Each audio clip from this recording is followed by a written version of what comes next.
7th, Napoleon complained of rheumatic pain and slight headache, which he attributed, and with reason, to the dampness of the climate in the house. Every evening, said he, when I leave my little sitting room where there is a fire and enter my sleeping room where there is none, I experience a sensation as if I were going into a damp cellar. If it were not for the room that Cockburn built, which is light and airy, and built of dry wood, where I walk about and exercise, I should have been underground before now. But that is, I suppose, what your oligarchy wants, and is of a piece with their treatment of the prisoners in the pontons, to act the most cruel as well as the most impolitic that was ever practiced. Nothing ever done by your ministers enraged the French and other nations against them so much as their system of pontons. If humanity were out of the question, good policy ought to have made them treat prisoners well. It is incredible what effect the good treatment of prisoners in France had upon other nations, especially the Russians and Germans. I often experienced it to my advantage, as thousands of them threw down their arms who otherwise would have fought desperately, saying, "We will go into Burgonia to drink good wine."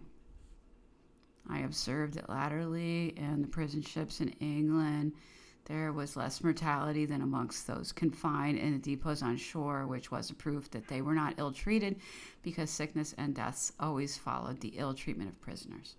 Napoleon replied, the most barbarous and unnatural measure ever adopted by one nation against another was that of putting poor wretches who were not brought up to the sea on board of ships, there to remain 10 or 12 years without stirring out or walking upon the grass, exposed to the stink of the mud at low water, and huddled up as they were. It was a crying injustice, and one which, mark me, will yet be revenged upon the English nation. Of the prisoners in France, I wish their own consent formed battalions of pioneers who labored on the fortresses and other public works for which they were paid a certain sum daily. Amongst them there were some English. Directly afterwards, a letter was sent by order of the English government to know if it were true that Englishmen were made to work as pioneers, expressing great anger and desiring that it might be immediately put a stop to. I ordered an answer to be returned, stating that an offer had been made to all the prisoners in France that a certain number of them would be permitted to volunteer to work as pioneers, for which they would receive so much pay daily. That it was not made to the English in particular. No force was employed, and that some English, amongst others, had volunteered to work for which they were paid, and I begged the English government would do the same with any prisoners of mine who would volunteer. However, they would not allow the Frenchmen to work. I suppose your oligarchy was afraid they would disseminate their principles of equality among the people of England. He then made some remarks upon the manuscript that had come from St. Helena, and observed that there was such an ignorance of chronological events displayed in it, such as putting the Battle of Jena after Tilsit and other of a similar nature, and so many mistakes as to time and place, that it would make a corporal in the old French army laugh. Notwithstanding this, added he, it was written by a man of esprit, though in several passages he appears not to have had common sense. In some places, his assertion of the motives which actuated me is correct. What he says on the subject of my nobility is correct. What he says about my intentions and wishes to do away with everything which had been established since Charlemagne is also right. That the nobility I formed was that of the people is true, as I took the son of a peasant and made him a duke or a marshal when I found that he had talents. That I wanted to introduce a system of general equality is true, and that every person should be eligible to every situation, provided he had the talents to fill it, whatever his birth might be. And I suggested to do away with all the ancient prejudices of birth is also correct. That I labored to establish a government of the people, which, though difficult, was still that of the people is also true.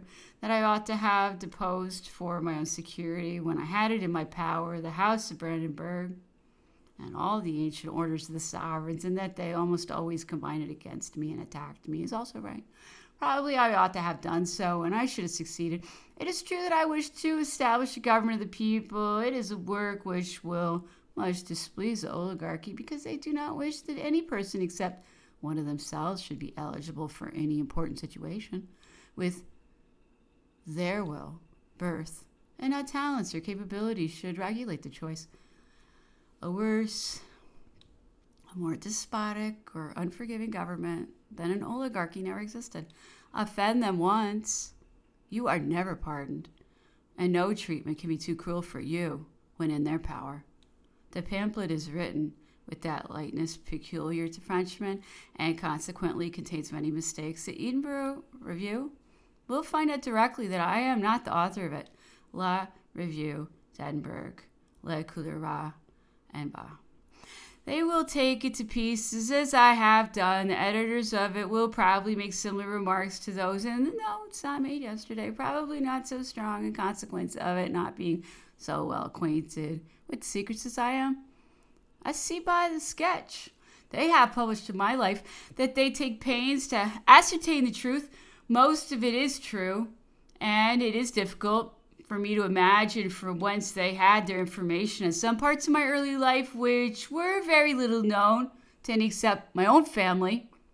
That work, continued he, was not written by Madame de Staël, or if it be, it was the work of a few hours and was sent to the press without any correction, but there are in it fautes trop grossières. There are errors that are too large for Madame de Staël. The sentiments expressed in it are such as Madame de Staël would talk, and though new in England, were for several years the subjects of discussion in France. The author, continued he, has made a great mistake in saying that after Jena I never did anything worthy of my former actions, the greatest military maneuvers I ever made, and those for which I give myself most credit, were performed at Eckmühl, and were infinitely superior to Marengo, or to any other of my actions. It is the work of some young homme d'esprit, who has hurried it to the press without having submitted it to the revision of any of his friends. It is, however, composed with good intentions towards me. If I had written a work of the kind, it would indeed be different. Every line of it would be a subject of discussion for nations. Freeing the work from its mistakes and errors, added he, would be valuable. The author says that there will be a revolution in Europe. That is not at all improbable. He says that it was perhaps necessary to place Sir Bourbon on the throne in 1814, but that it would have been advisable to have left me after my return from Elba. Perhaps he is right in both. He added that such a work, really written by him, would make a great noise. It will be. Or perhaps is written, added he, but it will be for my son and my posterity. It only rested with me, said he, to have deposed both the King of Prussia and the Emperor of Austria when I was at Schönbrunn, I think he said. The Duke of Würzburg frequently insinuated to me that the only means to secure the good faith of Austria would be to depose his brother Francis and place the crown on his head. These offers were repeated to me afterwards through a minister with an offer of his son as hostage, who should be placed as my aide-de-camp with every other possible guarantee. I reflected upon it for some time, but the marriage with Marie-Louise put a stop to any further consideration of the subject. I was wrong in not having accepted it. Nothing would have been easier to execute.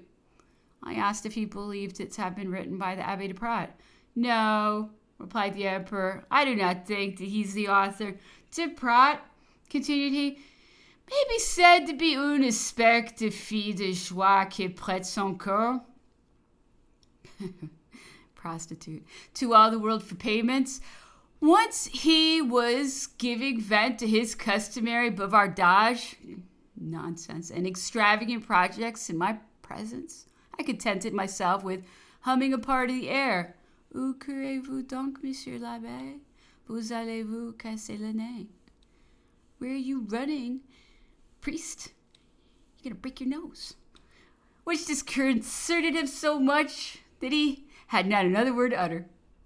Speaking about the badness of the house and the offer said to have been made by Sir Hudson Lowe to build a new one, Napoleon observed that he had only refused the offer of making additions to the present wretched old house of Longwood and designed to build another on that miserable situation. The governor said he asked me if I had heard that wood had arrived to build a new house, that I must not believe that a house had been set out, that I might perhaps have seen such an assertion in the papers.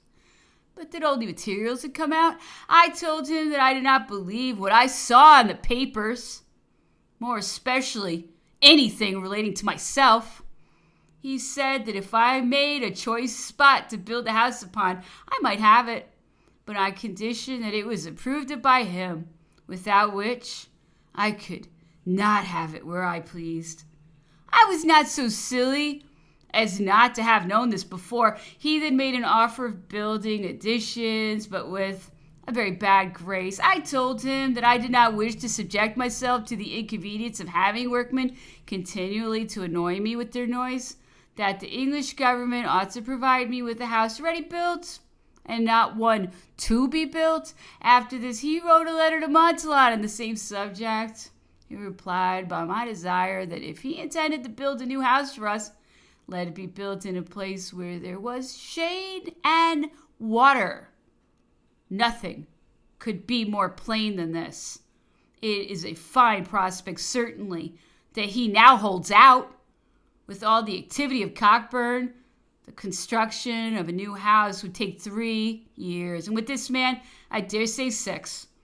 And that a house might be healthy, it ought not to be inhabited for 18 months after being built. I shall be dead long before that time. This I also told him. Plantation House is the only one in the island fit for me. The governor, having a house himself in town, could easily retire there for 6 months until the improvements were made here, and having the command of everything himself without being obliged to ask permission from anybody, he could soon render this habitable for some months in the year, which is all that it is adapted for. He could retire to town in the winter season. Napoleon then said that the English servants in the house had laughed at the French for eating lentils, and asserted that in England they fed horses with what the French eat here. He laughed very heartily while saying this, and added an anecdote which I related about Dr. Johnson, who I informed him had in the first edition of his English dictionary defined oats to be food for horses in England and for men in Scotland. Count Montsalon and Captain Blakeney and myself this day to look at the state of the apartments. The rooms, especially the Countess's bedroom, the children's room, and bathroom, were certainly in a shocking state from the extreme humidity of the place. The walls were covered with green fur and mold, damp and cold to the touch, notwithstanding the fires which were constantly kept in them. I never saw human habitation in a more moldy or human state, in which opinion the orderly officer agreed. 8th, saw Napoleon, who informed me that after I had left him yesterday, he had found himself very unwell with headache and general pains in his limbs, and had taken a warm bath, which had been very beneficial to him. He was in very good spirits, spoke for a long time about the manuscript de Saint-Hélène, and observed that it must have been written by a person who had heard him reason and was acquainted with his ideas. He added that he thought he knew the author, whom he supposed to be a man who had figured in the Revolution and now lived retired. He asked many questions about the number of bottles of wine we had drunk at our party the night before last, blamed Mr. Boy's conduct for having preached in allusion to the Admiral, said that a man's conscience was not to be amenable to any tribunal, that no person ought to be accountable to any earthly power for his religious opinions. Had you not persecuted the Catholics in Ireland, added he, in all probability the greatest number of them would before now have become Protestants, but persecution strengthens them in their belief. Even Pitt himself was aware of the necessity of giving the Catholics equal privileges with the Protestants. 9th, races at Deadwood. The commissioners all present. None of the French from Longwood attended except children and some of the domestics. During the interval between the heats, Sir Hudson Lowe sent for me and asked if some of General Bonaparte's horses were not on the race ground. I replied in the affirmative. His Excellency asked how they came there.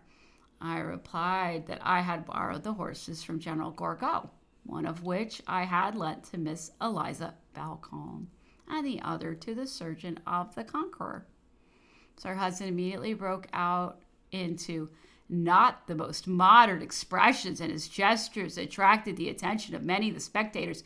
He characterized my having dared to lend any of the General Bonaparte's horses without his, the governor's, permission, to be the greatest piece of presumption he had ever witnessed.